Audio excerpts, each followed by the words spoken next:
at National Wildlife Federation. I just wanted to, before introducing David, I wanted to thank you again for coming here. You know, the bottom line that I take away from not just the survey results, but from what we hear from our members of the National Wildlife Federation, the sportsmen are way ahead of the politicians on the need for a bold, clean energy action to deal with climate crisis and to deal with conservation. And I've had the privilege of walking up the hill with Mr. Crockett for some time, talking to members of Congress, talking to elected officials, and he is a sportsman, a lifelong conservationist who gets it and has understood the need to take his time personally to help the elected officials get there faster. He does a great job with it. And he's not just speaking as a conservationist and a sportsman. David has, in addition to being a descendant of the legendary David Crockett, he brings a personal expertise from his time as president of the Chattanooga City Council, which really led a sustainability revolution. And he's been there, he's done it, he knows what works, he knows what didn't work, and he's able to enlighten both me and those folks up there. So David, thank you for what you're doing, and thanks for being here with us today.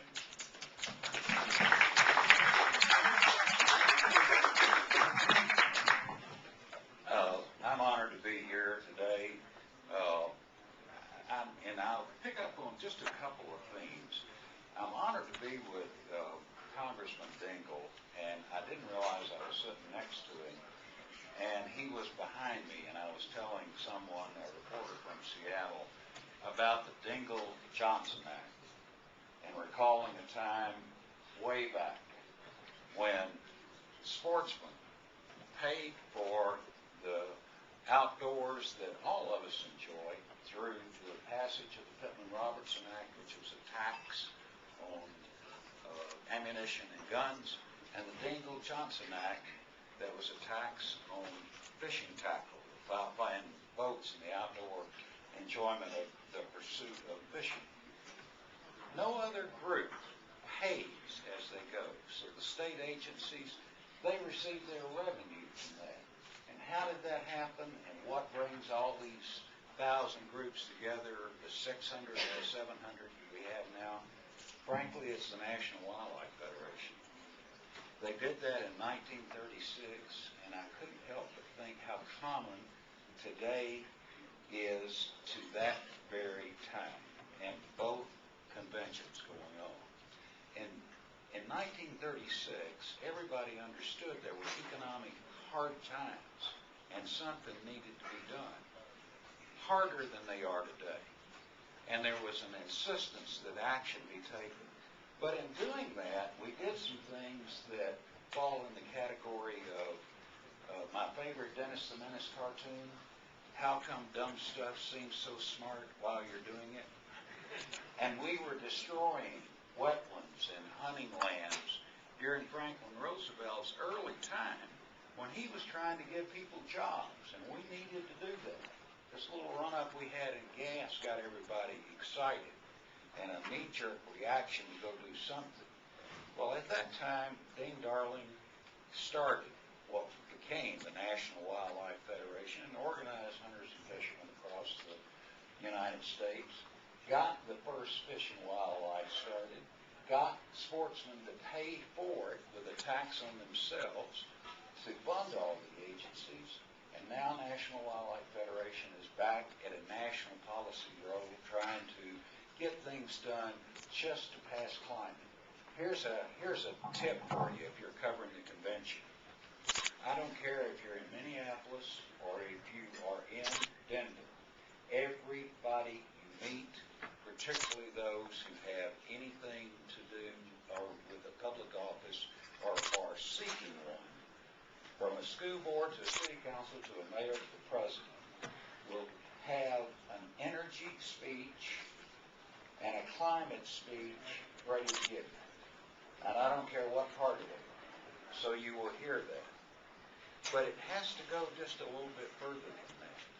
You will hear every one of those people, including people seeking the highest office in the land, saying, recalling bold action of the middle of the last century, and say, we need a Manhattan Project.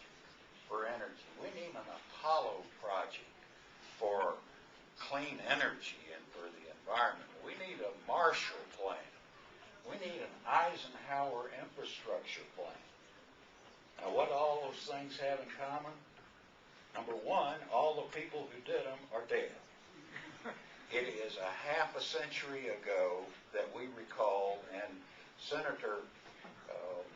a great senator's quote that summed it up said, "The tragedy of the times, meaning today, and the change that we really need, whoever might get it, is not a bumper sticker, but it is to move from what he called the tragedy of the miniaturization of leadership. It will not be enough to pass a climate bill. We will pass it, probably next year. It will not be enough to just say we're going to have an energy policy. We will have one, no matter who wins. But it will be more than what's been proposed today, or it won't be fast enough if you're interested in wildlife. It will take a tremendous, mega effort to help wildlife adapt in the next 20 or 30 years. Because we will face the loss of species and habitat that we have never faced before, and hunters and anglers know that, and we're going to give the same talk in Minneapolis next week. These votes are not guaranteed for anybody. They're up for grabs for the people who understand it will take a massive investment in our aquatic systems, our land ecosystems, and in our oceans to allow wildlife to survive. Cold water species were mentioned. I came out here and hunted in the 45 years ago. I was a very young man chasing around the mountains, chasing elk. 1st of October, wading snow, thigh deep. Now, I still like to come out here and chase them. A little slower, but I still like to chase them. But I can do it, have the advantage of being able to do it almost in Bermuda shorts. Now, without that heavy snow boots on. That is something if you hunt and fish every day for a long time, you understand. In Minneapolis next week, we'll be in a place that had 4,000 moose in the 2000 election. And today, the state of Minnesota has 400 moose. That's happened in that short period of time. It will take a massive effort. And it will take integrating plans with chambers of commerce and local elected officials. They understand it in Denver. They understand it in St. Louis. This is not a little side issue anymore. In order to accommodate that as it goes forward, it will take that commitment. So just saying I'm for climate change or I want to do energy policy will be you and every other person in the room. Now, who is going to commit that bold action, that sense of urgency that might remind us of Manhattan projects done in 3 years for the atomic energy, Apollo projects done in 8 years, Marshall plans accomplished in under a decade? Who is going to do that? Well, the National Wildlife Federation is leading that with a lot of sportsmanship